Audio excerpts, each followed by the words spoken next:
آیت نمبر 34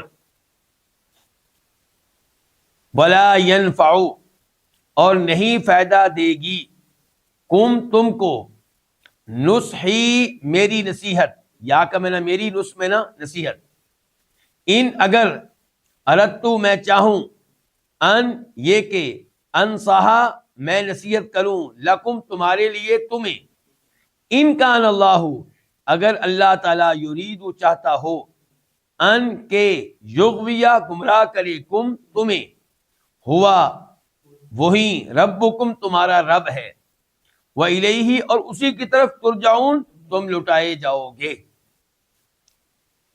انبیاء کرام علیہ السلام کا کلام اللہ تعالیٰ نے قرآن کریم میں کیوں ذکر کیا؟ میری اور آپ کی ہدایت کے لیے، ہمیں ہدایت حاصل کرنی چاہیے۔ گزشتہ آیت میں بھی نوح علیہ السلام نے بتایا کہ عذاب نازل کرنا میرے اختیار میں نہیں ہے، تو پھر مختار کل کون ہوا؟ اللہ تعالیٰ۔ انبیاء کرام علیہ السلام بشر ہیں، اللہ کے پیارے ہیں، لیکن مالک نہیں ہیں، کائنات میں تصرف کرنے والے نہیں ہیں، مرضی ان کی نہیں چلتی۔ اور یہاں پہ دیکھیے وہ کہہ رہے ہیں کہ میری نصیحت تمہیں فائدہ نہیں دے گی، اگر میں چاہوں کہ تمہیں نصیحت کروں تو میری نصیحت فائدہ نہیں دے گی، اگر اللہ کچھ اور چاہے۔ یہ وہی معنی ہو گیا جو اس آیت میں آیا ہے کہ وما تشاءون الا ان یشاء اللہ۔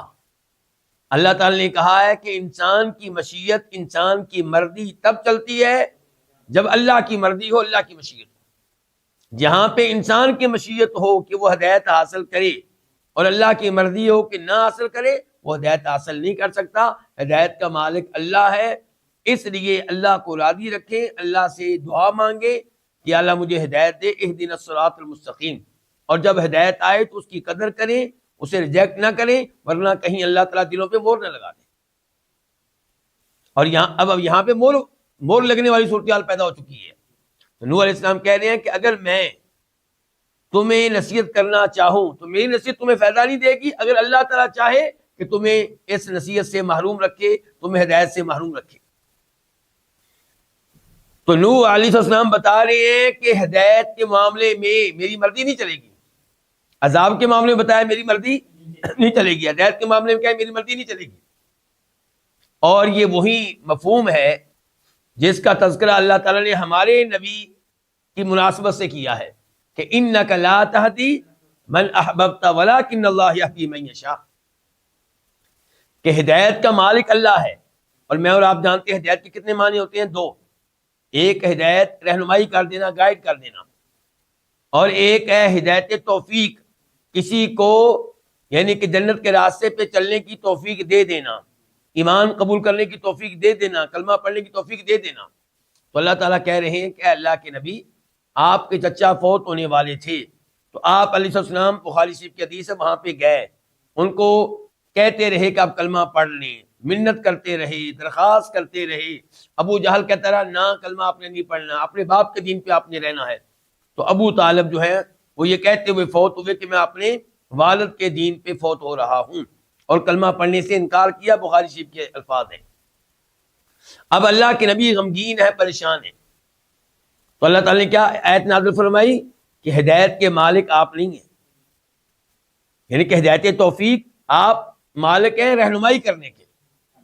رہنمائی کر سکتا ہے نبی، رہنمائی کر سکتا ہے کوئی بھی عالم دین، لیکن دل میں ہدایت کو قبول کرنے کی توفیق ڈال دینا یہ اللہ کے ہاتھ میں ہے۔ تو فرمایا آپ ہدایت کے مالک نہیں ہیں، اللہ ہدایت دیتا ہے من یشاء، جس کو چاہتا ہے، وَهُوَ أَعْلَمُ بِالْمُهْتَدِينَ، اور وہ بہتر جانتا ہے کہ ہدایت کے قابل کون ہے۔ یہ بھی بتا دیا، یعنی کہ اللہ کی تقسیم اندھی نہیں ہے، اللہ اسی کو ہدایت دیتا ہے جو ہدایت کے لائق ہے، اور اسی کو ہدایت سے محروم رکھتا ہے جو اس لائق ہے کہ اس کو محروم رکھا جائے۔ تو یہاں پہ بھی نوح علیہ السلام اپنی بے بسی کا اظہار کر رہے ہیں کہ میری نصیحت تمہیں فائدہ نہیں دے گی، اگر میں تمہیں نصیحت کرنا چاہوں، اگر اللہ یہ چاہے کہ تم کو گمراہ رکھے۔ ہوا ربکم، وہ ہے تمہارا رب، تمہارا خالق، تمہارا مالک، تمہارے امور کی تدبیر کرنے والا وہ ہے، مرضیاں اس کی چلتی ہیں۔ وَإِلَيْهِ تُرْجَعُونَ، اور اسی کی طرف تم لوٹائے جاؤ گے، وہ تمہارا حساب لے گا، اسی کے سامنے تم نے پیش ہونا ہے۔ وارننگ بھی دے دی۔